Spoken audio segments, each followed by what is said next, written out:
Hola, ¿qué tal están? Bienvenidos a una nueva edición de Objetivo Directo, el programa de debate y tertulia de The Objective. Me acompañan para analizar todos los temas que tenemos hoy sobre la mesa Maite Rico, directora adjunta de The Objective, Carlos Dávila y Marcos Ondarra. Bienvenidos. La edición de hoy básicamente la va a acaparar casi en su totalidad el Partido Socialista, porque como bien sabrán, se están librando muchas batallas en diferentes frentes dentro del partido. Para empezar directamente con el Partido Socialista en Aragón, donde el ministro de Transformación Digital, Óscar López, ha cargado duramente contra el tristemente fallecido expresidente autonómico Javier Lambán. Directamente le ha culpado de los malos resultados que se obtuvieron en el Partido Socialista dentro de Aragón. Esto ha tenido respuestas ya dentro del partido y también fuera. Y para empezar, quiero que escuchemos las palabras del presidente de Castilla-La Mancha, Emiliano García Paje, que ha dicho lo siguiente. Digamos que algunos, además, se esfuerzan en seguir atacando a los que ya no están con nosotros, a los que han muerto, que dejen tranquilos a los que se han ido a la otra vida, ¿no? Que se sigan metiendo con los que nos podemos defender porque estamos vivos. Pero la realidad es que no es solo predicable de unos pocos. Yo creo que es un fenómeno global, ¿no? Te quería preguntar, Maite, ¿qué opinas de lo que ha dicho Óscar López primero de Lambán, que la ha atacado directamente, y luego, por ejemplo, de las palabras de Paje?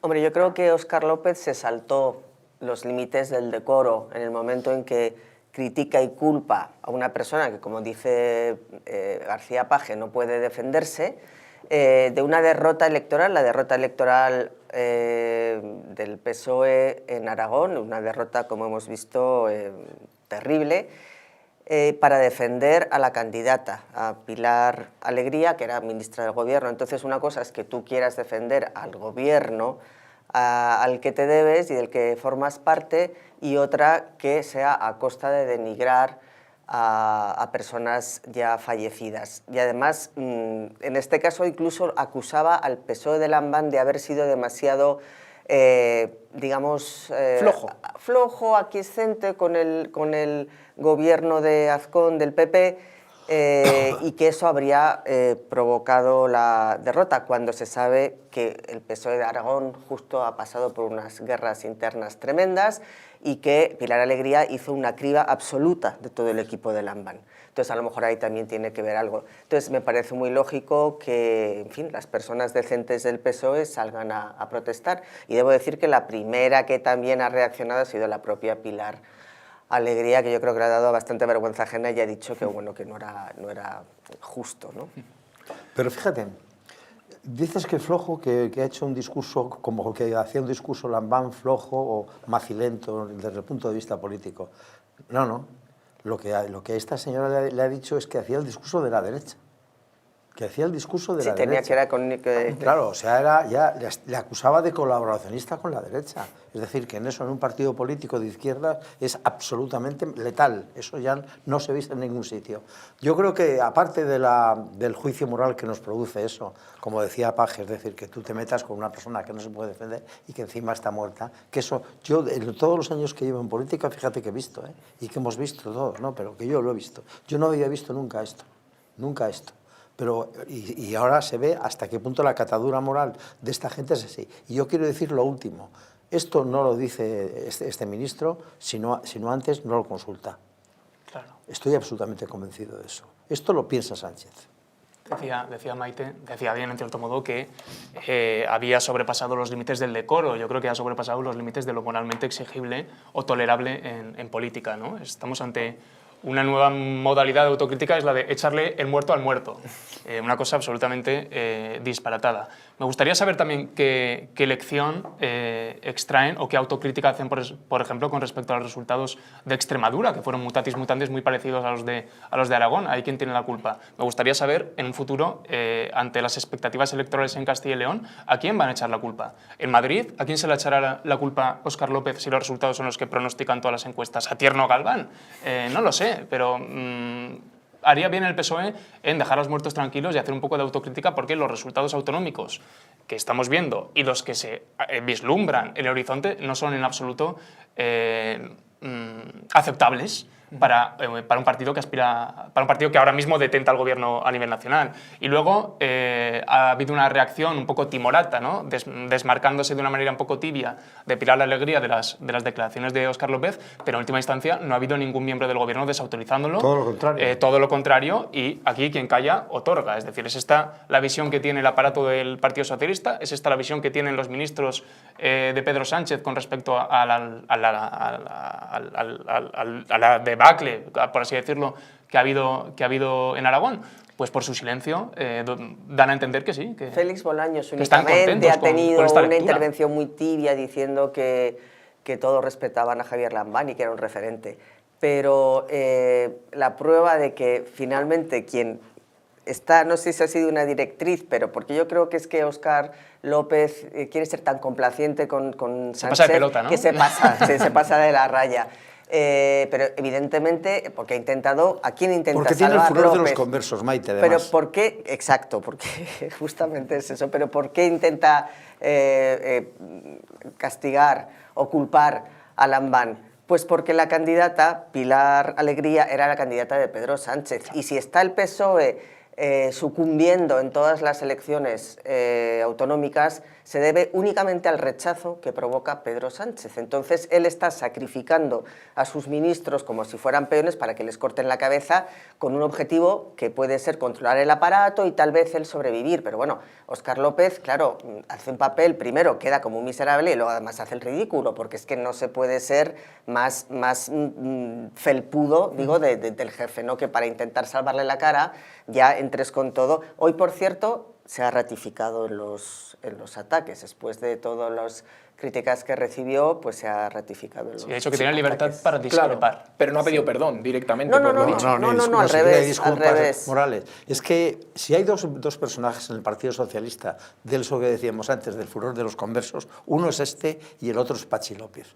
Tanto Pachi López como este eran personajes que se oponían a todo lo que era Sánchez de una forma absolutamente furiosa. Claro, y tienen que hacer méritos. Los demás están retrotraídos porque no quieren meterse, pero tienen que hacer méritos, no vaya a ser, oiga, a ver qué dice usted. Y así es verdaderamente vergonzoso. Es que el otro día el discurso de Pachi López, no sé si lo seguisteis porque era imposible seguirlo. Desde el punto de vista argumental, además es imposible seguirlo. Pero el grado de indecencia política que manejó este personaje es verdaderamente increíble. Y miraba a Sánchez para ver si Sánchez Aprobaba lo que decía. el tema. Era como cuando Armengol le aprueba a Sánchez. Es una cosa verdaderamente curiosa. Y Óscar López era que en un principio vaticinó que Pedro Sánchez nos llevaba al desastre, Ese. se decía en el Partido Socialista. O sea, que era Y el anduvo mismo. buscando información también sobre los burdeles del suelo. Pues ahora están de todos Pedro arrastrados, Sánchez. Claro. caminando diligentemente hacia el desastre, cada uno en sus respectivas autonomías y sin decir ni mu. Es que ¿dónde va a ir este? Tú Claro, dime, a donde ¿dónde? el mande Pedro Claro, Sánchez. porque este se va a presentar en Madrid como aspirante al trono de la Comunidad de Madrid. ¿Y quién le va a votar? Poca gente, según las encuestas. Es que creo que ni los socialistas. Que también es una cosa que hemos normalizado y no deberíamos haberlo hecho, el hecho de que ministros estén siendo postulados como candidatos autonómicos y hagan a su vez de oposición, de candidatos autonómicos, a la vez que nos representan a todos en el Consejo de Ministros. Sirviéndose Con dinero del público, altavoz con dinero público. Claro, del que goza en el Consejo de Ministros y demás. Es una Fija, cosa también vosotros- que hemos ya normalizado, pero que, Fíjate, que no debería ser. Y lo normal. que iba a decir, vosotros, que sois muy jóvenes, todos, no recordéis este tema, pero Suárez hizo una ley por la cual los ministros no podían presentarse a las elecciones. Se montó un lío en UCD, porque claro, se quedaban todos sin trono y tal, pero lo hizo eso.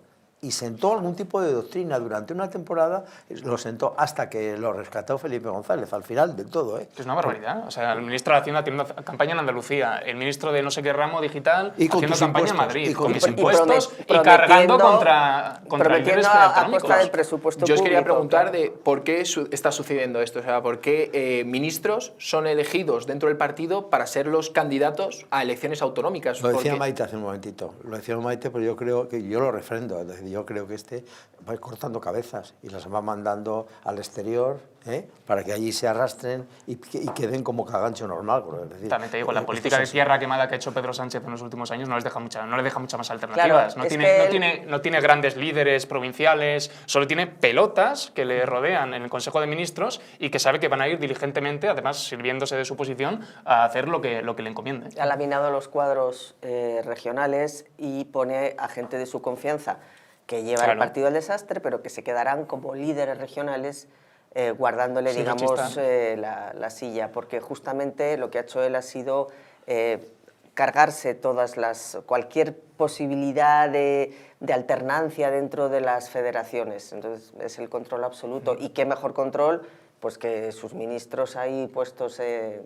Prioriza de un tiempo a esta parte, líderes digamos. regionales. Sí, Sí. su control cesarista es su una proyecto cosa. nacional en detrimento de los proyectos autonómicos que se ve que están ya absolutamente amortizados. Bendecimos todos porque nos parece un discurso aceptable el de Paje contra esto. Menos lo bendecimos todos.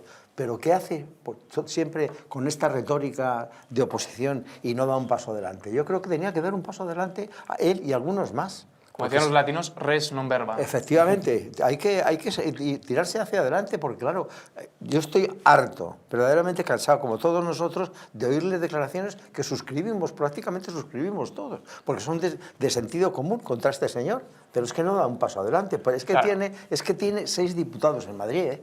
Pero no son suyos, son de Sánchez. Efectivamente, pero uno es secretario general del partido, es presidente del partido, Maite, incluso de su propio partido en el que él manda, que es el PSOE de Castilla y León, es decir, que todo de Castilla-La Mancha, que todo esto me parece muy bien, pero oiga ustedes, por favor, de una vez por todas, den un paso adelante y opónganse a la barbaridad que está haciendo este personaje. Como he dicho antes, no solo dentro del propio Partido Socialista, como hemos visto con Emiliano García Paje, sino también, como no podía ser de otra forma, fuera del propio partido, el líder de la oposición y presidente del Partido Popular, Alberto Núñez Feijóo, ha criticado duramente, por supuesto, estas palabras de Óscar López, y quiero que escuchemos las palabras del presidente del Partido Popular.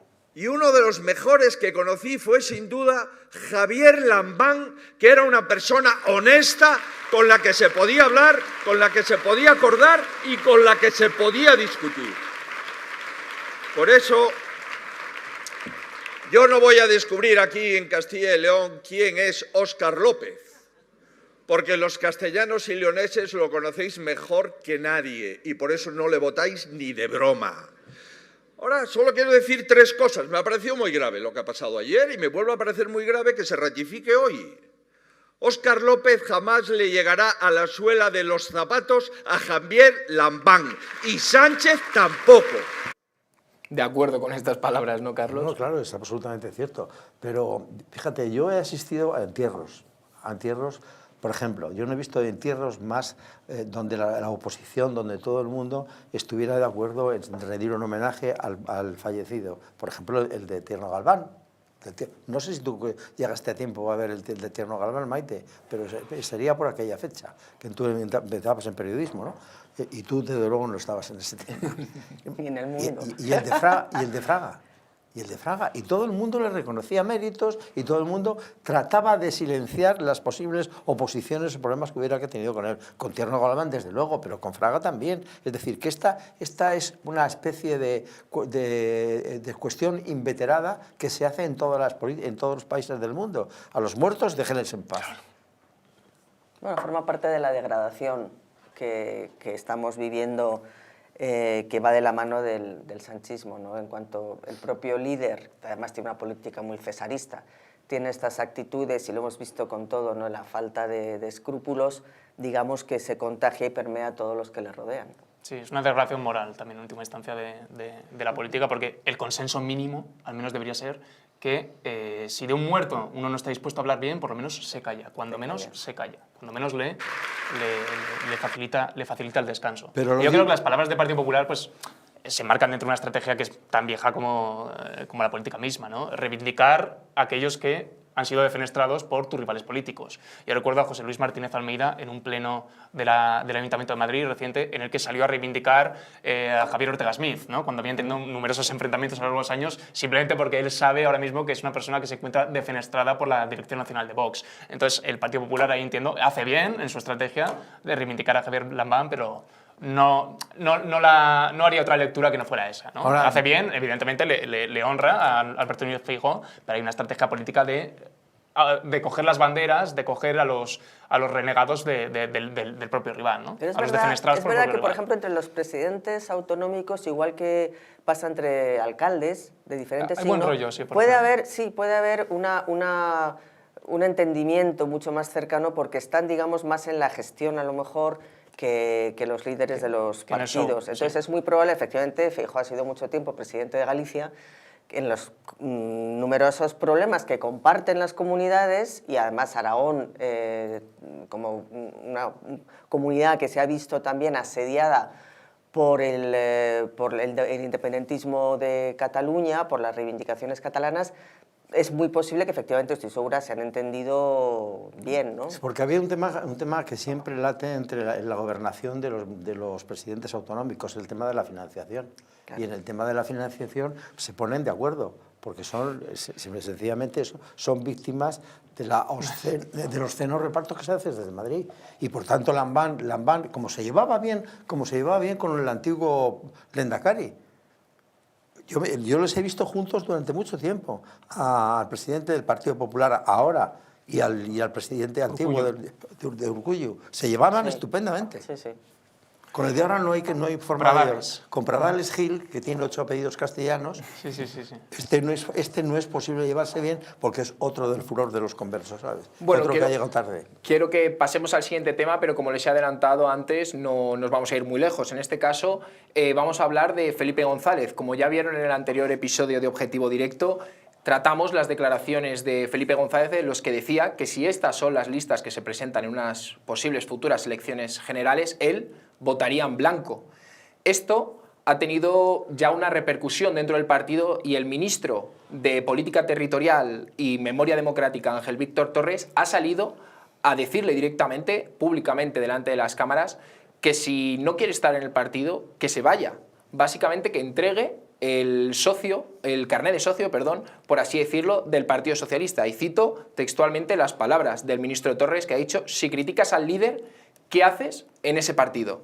Yo creo que son unas muy duras declaraciones del ministro hacia un expresidente. De entrada, el sometimiento, si criticas al líder, es decir, Eso es. hay que ser acólito, no se puede. al líder. No se puede. Hablan ya como el Partido Comunista Efectivamente. Chino. Sí, Es sí, una cosa... esto es putiniano. Es decir, Sí, no hay forma de criticarlo porque eso ya es pecado. Claro. Pero luego, claro, esto, tanto lo de Víctor Torres, que es un mindundi, es un personaje que es un mindundi, como lo de la ministra de Igualdad. Ana Redondo, sí. Ana Redondo, que su cargo más importante antes de ser ministra era teniente de alcalde del Ayuntamiento de Valladolid. Valladolid es una plaza importante, pero vamos, de teniente de alcalde a ministro hay una diferencia. Para aclarar justo lo que estás diciendo ahora mismo, Carlos, para los que no lo han visto, la ministra Ana Redondo ha dicho, haciendo referencia al expresidente González, hay jarrones chinos que ya no quedan bien en las estanterías.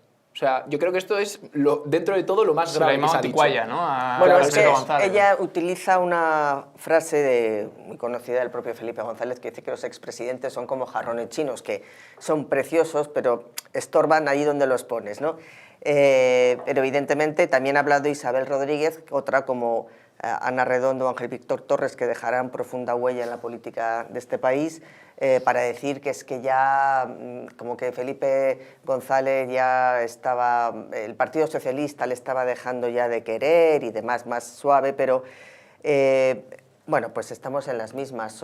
Felipe González ha sido duro en sus críticas, lo lleva siendo desde hace tiempo, pero claro, es que Felipe González es el espejo frente al que se mira Pedro Sánchez y toda la degradación del partido. Felipe llevó al PSOE a su nivel más alto de poder, participó de lleno y asentó la democratización y la transición, y justo estamos viendo ahora un deterioro absoluto de todo este proceso político. Entonces ellos pues quieren a toda costa matar al padre y no aceptan una sola crítica, porque eso de la política de Sánchez ha sido así, ha laminado todo el partido y ha echado ya, le están enseñando a la puerta a Felipe González, que por cierto, Ángel Víctor Torres, esa frase del líder, él mencionaba a Rubalcaba.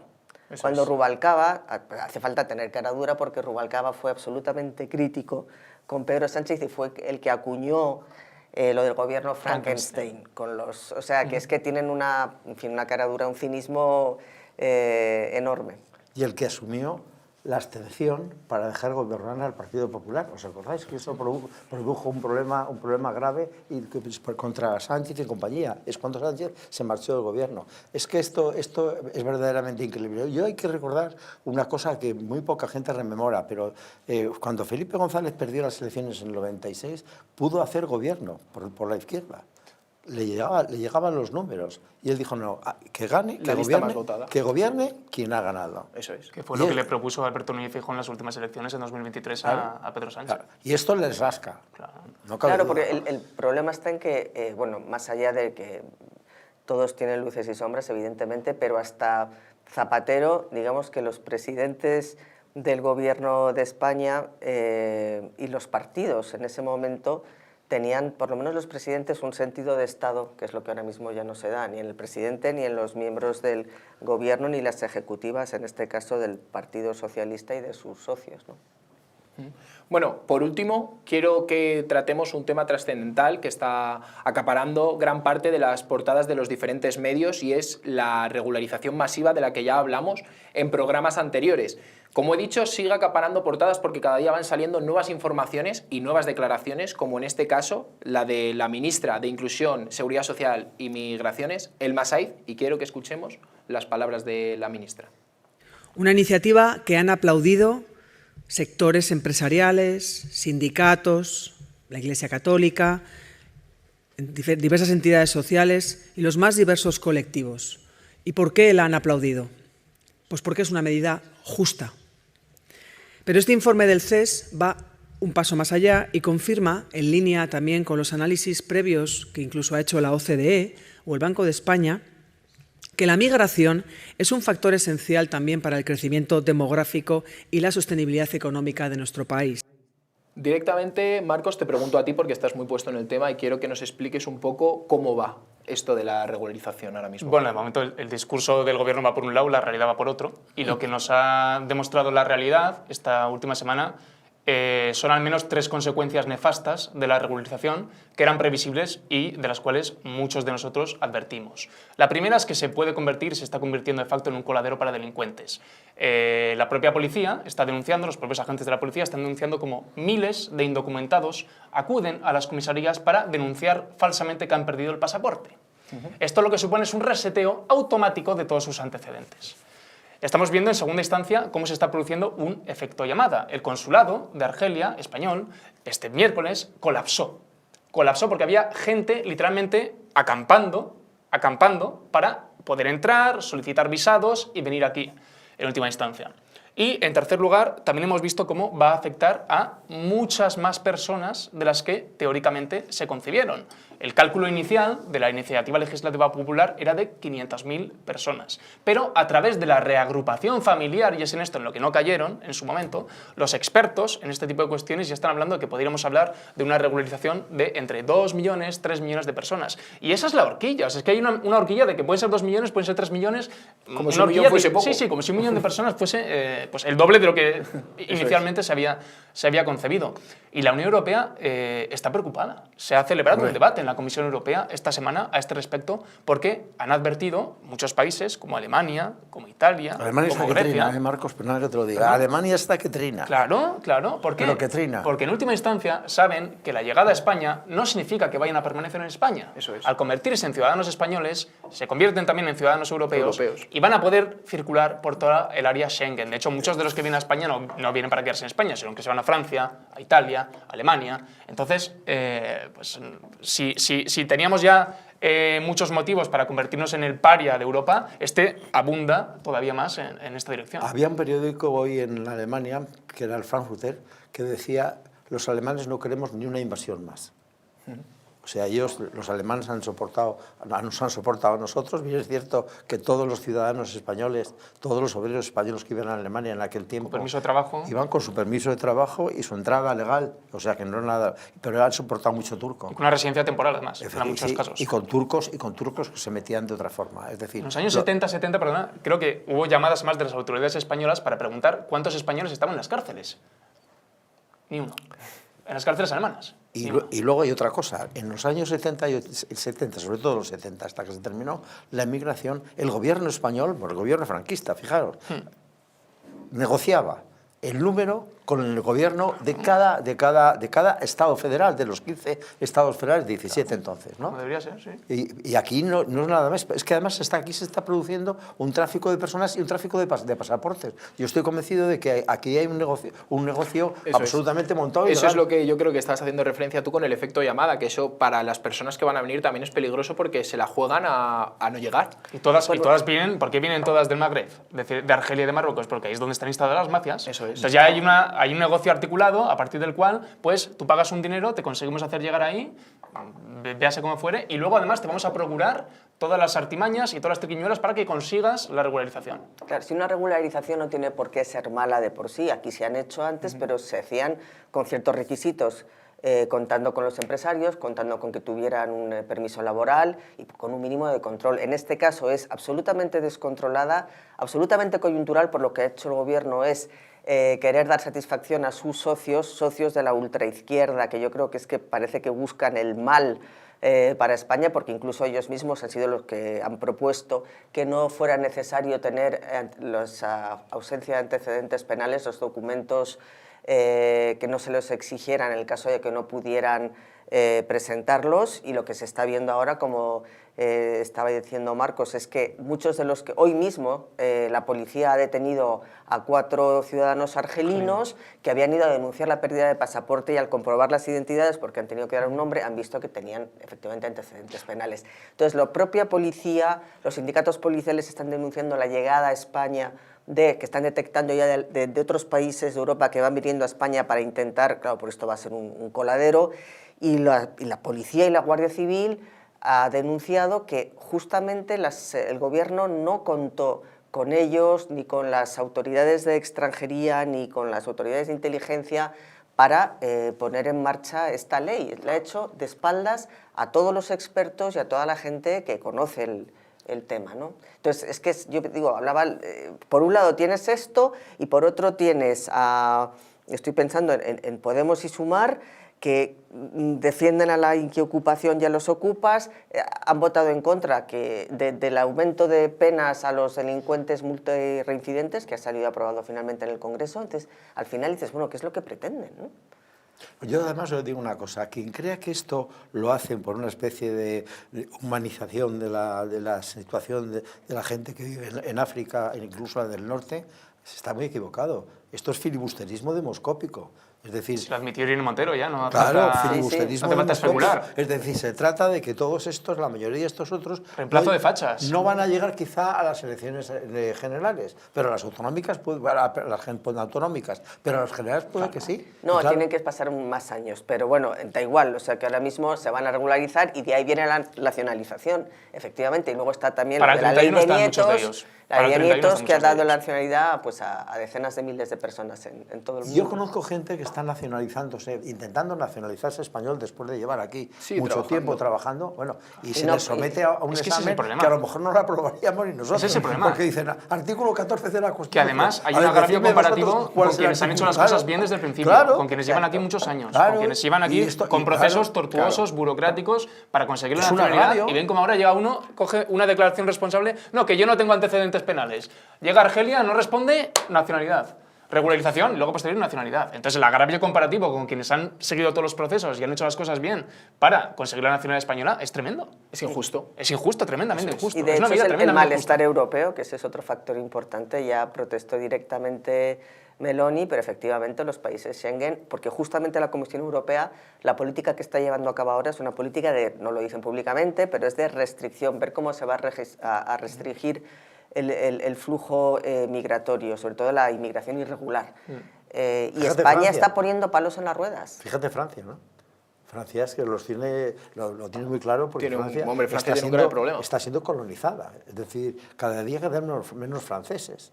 Tú ves la selección nacional de fútbol y de baloncesto y no hay un blanco. Bueno, pero eso, Bueno, eso eso es lo otro de factor, menos. porque también los importan, ¿eh? Claro, claro. Por eso quiero decirte que ellos temen que su entidad francesa, entidad alemana, la propia entidad española, se quede diluida de una forma que no sea controlada.